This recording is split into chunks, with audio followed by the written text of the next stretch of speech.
उनका कद काट एज अ सियासी लीडर बहुत बड़ा है, तो हुकूमत बना सकते हैं सारे। मगर आज़ाद उम्मीदवारों के लिए 2 MTS के बिस्मिल्लाहिर्रहमानिर्रहीम। अस्सलाम वालेकुम नाज़रीन इकराम, पहले आप ये वीडियो देखिए फिर इस पर डिटेल में बात करते हैं। ये कर देंगे, सब कर देंगे हमारे लिए, नहीं, वो नहीं, उतना तो हक है हमारा। कानूनी बात कर रहा हूँ, कानूनी के उम्मीदवार हैं, किसी जनरल के उम्मीदवार हैं, किसी जर्नलिस्ट के उम्मीदवार हैं, किसके उम्मीदवार हैं? जर्नलिस्ट का उम्मीदवार। अच्छा।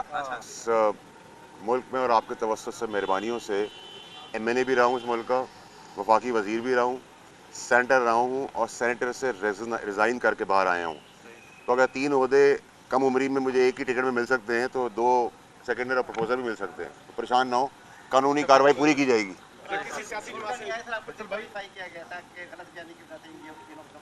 आपका सवाल टोटली गलत है, आप उसको चेक कराएं, क्योंकि जो ऑर्डर है उसमें क्लैरिटी है कि कोई ऐसी चीज़ नहीं है। आप ऑर्डर की कॉपी भी ले लीजिएगा। जनाब अली, आप सियासी शख्सियत भी रहे हैं, सीधी बात है। अब आपका सियासी मुस्तकबिल क्या है? लोगों के जहन में ये सवाल मौजूद है। और ये इंतखाबात भी गुजर गए, आम इंतखाबात, इसमें आपने क्यों हिस्सा नहीं लिया? इस सिस्टम पे एतबार नहीं था, या लाने वालों पे एतबार नहीं था, या कोई और मसला था? क्या था, कुछ बताएं, क्लियरिटी क्यों नहीं देते? देखिए, मेरा तो इसमें बड़ा क्लैरिटी है इलेक्शंस के ऊपर। एक तो मेरी अपनी ज़ाती मसरूफियात भी आप लोगों को पता है। दूसरी चीज़ जो मोस्ट इम्पॉर्टेंट थी वो ये कि मेरी क्लैरिटी नहीं है कि इसकी जो मुद्दत है वो कितनी है। तो उस वजह से मैंने मुनासिब नहीं समझा। हार जीत तो अल्लाह के हाथ में है, लेकिन सेनेट के अंदर अगर जो भी क्वालिफाई कर जाएगा इसको, वो एक आइनी तौर के ऊपर वो 6 साल की कुर्सी है। अच्छा फैसल भाई, ये बता दें कि आपने मतलब साबिक हमारे जो चीफ हैं उन्होंने ऐलान किया था कि जी सियासत में आप बिल्कुल सर नहीं लेंगे, तो अभी जो मौजूदा हुकूमत में बिल्कुल उनका सियासी कोई किरदार है या नहीं कुछ, या अभी भी वो सियासत में इन्वॉल्व है? सर यहाँ स्टैब्लिश, यहाँ चीफ जस्टिस भी होते हैं। आप कौन से चीफ की बात करें? आप भी चीफ हैं, मैं भी चीफ हूँ। देखिए जी, थर्ड वर्ल्ड कंट्रीज़ में किसी का भी अगर आप कहेंगे कम्प्लीटली कोई कनेक्शन नहीं होता, तो थर्ड वर्ल्ड कंट्री के अंदर, बल्कि अब तो फर्स्ट वर्ल्ड कंट्रीज़ के अंदर भी चीज़ें होती हैं। जब भी आपकी मुल्क की बका, सलामती और बॉर्डर लाइन की बात आएगी, तो नेचुरली जिनका जो काम है वो करेंगे। इस तरह तो बहुत सारी जगहों के ऊपर हम कोर्ट्स का भी काम देखते हैं कि वो सियासी काम है जिसके अंदर कोर्ट्स भी इंटरवीन करते हैं। जहाँ जिसकी जो ज़रूरत होती है वो इंटरवीन करता रहेगा। मुस्तकबिल क्या देख रहे हैं? इमरान खान का मुस्तकबिल जज्बाती तो लगाव था आपका खान साहब से, आप प्रेडिक्शन भी करते हैं, तो आपके ख्याल में बानी तहरीक पाकिस्तान जो कि अब सुनी तहत कौंसिल में तब्दील हो चुकी है, क्या मुस्तकबिल क्या, वो कब तक जेल से सियासत में क्या मुस्तकबिल है? देखिए, आज की तारीख में तो अगर हम मुझसे पूछेंगे कानूनी तौर पे और सियासी तौर पे, तो चांद पे हुकूमत बना सकते हैं सारे, और अभी तो उनके लिए कोई और चीज़ है नहीं। आगे वक्त हाल वक्त ज़रूरत पाकिस्तान में बहुत कुछ हुआ है, तो उसके तहत तो मैं कुछ भी नहीं कह सकता आपको, लेकिन एज ऑफ नाउ वो चांद पे हुकूमत बनाएं तो ज़्यादा बेहतर है। अच्छा सर, ये बताइएगा, आपने जो है वो बात की थी कि सदारत जो है वो आपको सदारती हाउस में आपने कहा था कि आपको सदर जरदारी की तरफ मानते हैं, या उनके लिए कोई पैगाम है इस मौजूदा सूरत में उनको क्या करना चाहिए इमरान खान को? देखिए जी, मैंने तो जो उनको समझाया था उनको मेरी समझ आई नहीं थी, और आगे भी जो मैं समझा रहा हूँ वो उनको समझ नहीं आ रही, तो वो उनकी मर्ज़ी है। उनका कद काट एज अ सियासी लीडर बहुत बड़ा है, तो मैं तो उन तक नहीं पहुँचता, लेकिन जो चीज़ें मैंने उनको उस टाइम पे कही थी वो सुन लेते, काश तो बहुत बेहतरी होती।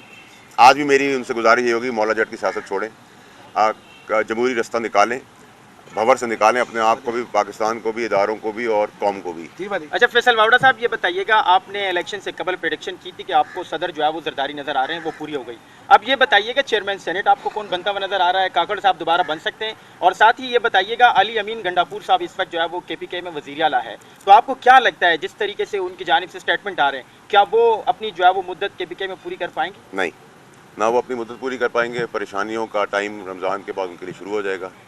जो भी 9 मई के अंदर नॉमिनेटेड हैं, कोई भी आइनी तरमीम या आर्मी एक्ट में कोई चीज़ की ज़रूरत पड़ेगी तो वो होनी चाहिए भी, और हो भी जाएगी और होगी भी। 9 मई के अंदर किसी को स्पेयर नहीं किया जाएगा। जहाँ तक आपने सेनेट चेयरमैन की बात की, अभी तो फेवरेट हॉर्स पीपल्स पार्टी के कैंडिडेट होंगे। जहाँ तक आपने काकड़ साहब की बात की, नामुमकिनात में से तो कोई भी चीज़ पाकिस्तान में नहीं है। जो 11 बजे ओथ ले सकता है और वही 11 बजे 11 बजे के 1 मिनट जेल भी जा सकता है, ये तो पाकिस्तान की तारीख रही है, तो उस तारीख के हिसाब से चला करें।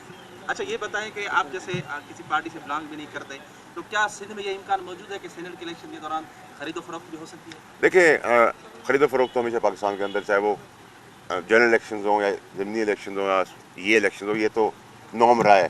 तो आज मैं आपको इस पर आके नहीं कह सकता डाइस के अंदर कि आज पाकिस्तान में दूध की दरें बांध दी हैं और आइन और कानून के हिसाब से सब चीज़ चल रही हैं। ये तो पाकिस्तान की बदकिस्मती है कि हमारी डेमोक्रेसी शायद उस हद तक इसलिए भी नहीं पहुंची कि हमें 100 साल नहीं हुए। जिन मुल्कों को 100 साल कवर हो गए उनमें डेमोक्रेसी बेहतर है, हमें 100 साल से थोड़ा टाइम बीता दूर है, हम तो शायद जो लकूने हैं वो टाइमली ठीक होंगे। अच्छा फैसल साहब ये बताएं कि पाकिस्तान पीपल्स पार्टी कितनी देर तक मुस्लिम लीग के साथ रहेगी, 1 साल 1.5 साल? देखिए मौज़ाती तौर पर अल्लाह की मदद आगे 2 सवा 2 साल होगी, फिर वो खुद मैदान में होगी, स्टीयरिंग व्हील पे होगी, ये मेरा एनालिसिस है। क्योंकि एक तो ये हस्ब हाल हस्ब ज़रूरत दोस्ती है, इसके अंदर पीछे आपने देखा है माजी के अंदर इलेक्शन के आखिरी दिन तक भी क्या होता रहा, और 20 साल में जो मियाँ साहब ने ज़रदारी साहब के साथ किया है, उसके बाद उनके लिए भी बड़ा मुश्किल काम है कि वो भूल जाएँ सारी चीज़ें। तो ये बेहयाई और बेशर्मी की सियासत हमने हमेशा की है पाकिस्तान के अंदर, तो वही अब चल रही है, आगे भी देखते कब तक चलेगी। फैसल साहब ये बता दें जिस पार्टी से आप बिलोंग करते हैं, जो लोग उस पार्टी को छोड़कर गए थे वो भी वापसी के लिए रास्ते देख रहे हैं, आप भी उस पार्टी की तरफ आएंगे या किसी और पार्टी को ज्वाइन? देखिए दादा भाई, पार्टी बन मैं तो ना, मुझे तो पार्टी से निकाला गया था सच बात करने के लिए, ठीक बात करने के लिए, खान साहब को इस भंवर से बचाने के लिए मुझे निकाला गया था, और मैं उस वक्त निकला था जब पाकिस्तान तहरीक इंसाफ आसमान पे थी और खान साहब का कद काट चांद पर था। तो मैं तो बहुत पीक पे जब थे तब निकाला गया।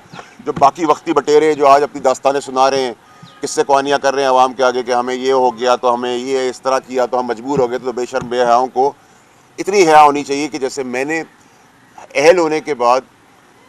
नाज़रीन इकराम, आपने वीडियो देखी फैसल वाडा साहब की इंतहाई अहम गुफ्तगू, और फैसल वाडा ने ख़ास तौर पर माजी के कुछ वाक़यात पर नज़र दौड़ाई। एक तो फैसल वाडा ने, आपको याद होगी, एक पेशन गोई की थी, किस हवाले से की थी? उन्होंने पेशन गोई इस हवाले से की थी कि पाकिस्तान के आने वाले नए प्रेसिडेंट ऑफ पाकिस्तान जो है आसिफ अली जरदारी होंगे।